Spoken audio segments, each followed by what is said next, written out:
Khammam BJP కార్యాలయంలో జరిగిన ఘర్షణపైన సమావేశాన్ని ఏర్పాటు చేశారు. బీజేపీ నాయకులపై జరిగిన ఘటన వెనుక రోహింగ్యాలు, స్లీపర్ సెల్స్ ఉన్నారా?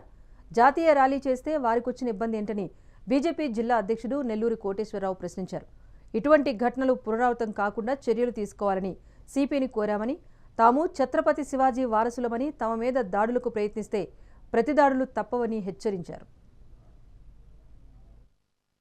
కాశ్మీర్లోని పహల్గాంలో మన హిందూ సోదరులపై జరిగినటువంటి ఉగ్రవాది దాడులకు బలైపోయినటువంటి మన హిందూ సోదరులు, మన యొక్క సోదరీమణుల యొక్క నుదుటి సింధూరం తుడిచివేయబడి వాళ్ళని మీరు మోడీ గారికి చెప్పుకో అని టెర్రరిస్టులు అన్న నేపథ్యంలో మన భారతమాత ముద్దుబిడ్డ ప్రధాని నరేంద్ర మోడీ గారు, త్రివిధ దళాల సైన్యాధిపతులందరూ కలిసి పాకిస్తాన్లోని పాక్ ఆక్రమిత కాశ్మీర్లోని ఉన్నటువంటి తీవ్రవాద శిబిరాలపైన ఖచ్చితత్వంగా దాడులు చేసి వాటి యొక్క స్థావరాలను మొత్తం నిర్వీర్యం చేశారు.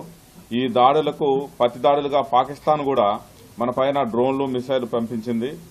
కానీ మన రక్షణ రంగం S-400తో మనం వాటిని గాల్లోనే పూర్తిగా నిర్వీర్యం చేసి భారతదేశానికి ఎటువంటి నష్టం లేకుండా చూసుకున్నాం.